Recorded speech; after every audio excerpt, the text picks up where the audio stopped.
This is Chip Maxwell, and you're listening to the Retire Smart podcast with David Brooks. How do you convince a financial do-it-yourselfer to get professional financial help? Should I take money out of my IRA, even without penalties, to help buy my dream retirement home in the country? And should I stop contributing to my company's 401k because the company is not matching it anymore and put my money elsewhere? David Brooks has answers to these questions in today's Q&A episode. Into the Q&A we go. David, the first question is about the do-it-yourselfer phenomenon. Here's the question. My husband is constantly buying and selling stocks and mutual funds without any advice or guidance. Watching him constantly move our money around is giving me heartburn, especially in the current economic and financial environment. Surely you run into do-it-yourselfers in your business. How do you convince them to let you help them? Well, to be honest, we usually talk to you, the spouse that's not the one doing it. Well, I've joked numerous times you're a quasi-marriage counselor in this job. Yeah. So listen, there's a lot of folks out there that like to do this stuff. It's fun to them. It's almost like a hobby or they take pride in it. The question I would have is do they have a process? I've met very successful do-it-yourselfers, and I've met some that just had pure luck on their side. They picked a couple of things and they went well, but they didn't know when to sell. So do you have a process? If you're a do-it-yourselfer out there, look, do you have a process on how you choose what to buy? Is it rules-based? Do you have some kind of methodology? And more importantly, Chip, I have to ask them, do you have a process for when to sell? And rarely do I ever get that answer back. So this is common when we have spouses. Because even if you got it right on the front end of the transaction, you could blow it on the back end of the transaction. Absolutely. And then the other thing is you need to understand is what type of account are you doing all this buying and selling in? So if you're buying and selling mutual funds are extremely expensive to buy short term, very expensive, and you may not even understand all the fees and expenses you're paying because it's taken out of the return of the investment. And again, this is where some folks that don't have quite the education in these instruments and how they really work.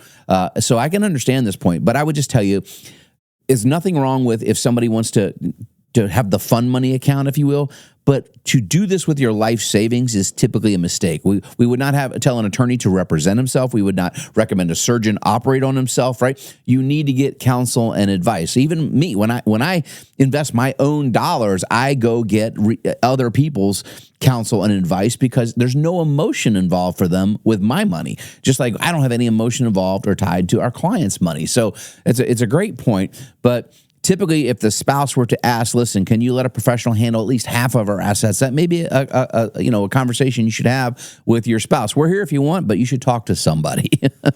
Next question, David, is about the timing of an IRA withdrawal. We want to buy a house in the country, but we don't have much cash in the bank, so we'd probably have to take money out of our IRA for a down payment. I'm 64, so I wouldn't have to pay a penalty, but I'd still have to pay taxes on the money. Is this a bad idea? Well, the housing market is certainly not a great situation right now. Mortgage interest rates just went back above 7%, and inventory is starting to come to the market. So I think there's going to be some pressure on sellers to reduce prices. So there may be an opportunity in the near future. And again, if it's your dream retirement home, et cetera, we can talk about what those cases. But to take money that you're going to have to pay federal and state tax on, even without a penalty, you still owe income tax. So this must be a traditional IRA, right? I'm assuming so, yes. No taxes paid on the front end, but you pay when you take it out. It says IRA, not Roth IRA, so we're going to assume it is in a tax-deferred account. So when you bring that out, you're going to pay federal tax. And let's just say the average dual income family, I believe it's a couple here, if they were going to pull this out, most dual income couples are in the 22% tax bracket. And then here in the state of Nebraska, assuming you are in the state of Nebraska, that's another 5.64%. So now you're having to pay almost 28% tax on that. So if you took $100,000 out, you're going to give $28,000 of that up to the tax man. You're only going to have basically $72,000 left is your down payment. So I would take as where if you could borrow that money, maybe on your current home, if you have equity, you could take out what's called a HELOC, a home equity line of credit, and borrow money tax-free just for the short term to give the down payment to help you acquire the mortgage on this house, assuming then you would sell the house that you have. Again, I'm making a lot of assumptions here. Then you would take the cash out, that equity, and then pay that loan back off when you sold it. Therefore, now you only have one mortgage and you never had to tap your retirement account early. Wow. Use the existing house to get the new house. Yeah. And because they mentioned they're 64, you may, there's also what's called a home equity credit mortgage, which is a reverse mortgage. And again, we don't recommend these all the time, but they are very useful tools to help you actually acquire another house, if you've got equity in your current house. So again, a lot of factors go into this, but you don't know what you don't know. We say it all the time. Great person to set up one of those 15-minute discovery phone calls with one of the advisors on the team. Here's a 401k question, David. My employer just sent out a letter saying the company no longer will match my 401k contributions. Should I stop contributing and put the money elsewhere or leave it as is? So unfortunately, this happens when the markets go down. The reason we'd like folks to put money in a 401k is twofold, though. One, you typically do get a match, so there's free money available to you. Hopefully your 401k is over 93% of them do offer the Roth side of it, so you can put money in there. The advantage of the 401k is you can put more money in that than you can a Roth IRA. So you could put $27,000 in there in your Roth 401k or 23, et cetera, whatever the number is, depending on if you're over 50 or under 50. You could put more away than you could put just in an individual account, and you could be deferring that and never pay tax on that money again. Even if the company is not contributing, that may be a smart move. Again, I don't know your whole circumstance, but you should definitely contribute to a Roth IRA and fill that up. And if you're going to contribute more than what you can put in the Roth IRA each year, then the 401k would make sense. And again, we would love to talk to your employer and help them understand why that benefit was there in the first place. It's to attract and retain good talent. Taking away that match was probably a fiscal mistake from the company, and they probably should come to our tax planning class we just talked about with Evan there, and understand how to take advantage of the tax code, because there are incentives, there are tax incentives by giving your employees a match, by the way, if you didn't know that as an employer. Well played, Mr. Brooks.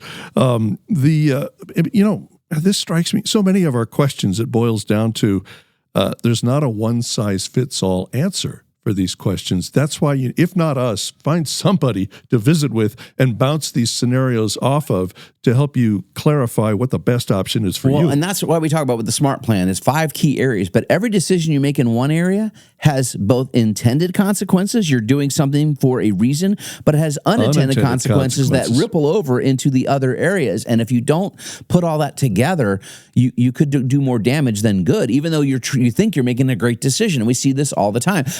I just met with a couple that came in. They've been listening on the radio for a while. They finally decided to come into one of our, take advantage of one of our complimentary consultations. So I happened to just get introduced to them. And he's like, I've been listening to you for the last couple of years. So I did a Roth conversion last year. Well, the number this person did blew their tax bill up significantly and created penalties on what's called IRA, Medicare. Oh, my goodness. Again, don't just... Oh, that sounds like a great idea, and swing the bat. You need to know how much you should be converting to the penny. Why are you converting them out? What are the consequences? And then what are the repercussions from that decision later on? Are you going to affect your Medicare premiums? Are you going to affect your Social Security taxation? All these other things, you've got to have somebody help you put it all together. We call it a SMART plan.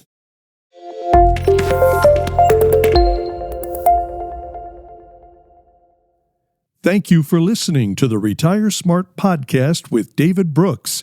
If you want to learn how to generate lifetime income, reduce your tax bill, and maintain your lifestyle in retirement, visit retiresmartpodcast.com. And make sure to subscribe to keep up with new episodes every week.